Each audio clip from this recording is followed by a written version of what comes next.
Hi viewers, இந்த வீடியோல இப்ப பார்க்க போறது என்ன திருமந்திரம். இந்த திருமந்திரத்துல சிவனை ஜோதி சுரூபமா குறிப்பிட்டிருக்காரு.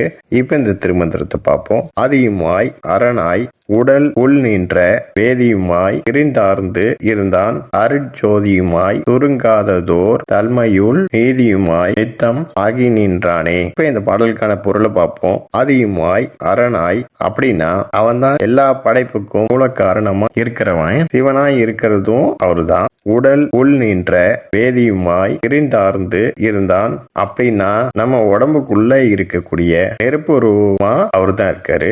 வேதினா வேள்வி தீ, அந்த வேள்வி தீ போல பறந்து விரிந்து இருக்கிறவரு. அருட்ஜோதியுமாய் அப்படின்னா அருள் நிறைஞ்சு ஜோதியா இருக்கிறவரும் அவரு தான். சுருங்காததோர் தன்மையுள் நீதியுமாய் நித்தம் ஆகி நின்றானே அப்படின்னா சுருக்கம் இல்லாம விரிவு அடைஞ்சுக்கிட்டே போற தன்மையில நீதி தர்மமும் நியாயமாவும் இருக்கிறவரும் அவரு தான். அதுவும் எப்பவுமே அவர் அப்படிதான் இருப்பாரு அப்படின்னு திருமூலர் இந்த பாடல்ல குறிப்பிட்டிருக்காரு. ஓகே வியூவர்ஸ், நெக்ஸ்ட் வீடியோ பார்ப்போம். இந்த சேனலை சப்ஸ்கிரைப் பண்ணுங்க அண்ட் பெல் பட்டனை பிரஸ் பண்ணுங்க, லைக் பண்ணுங்க, ஷேர் பண்ணுங்க. தேங்க்யூ.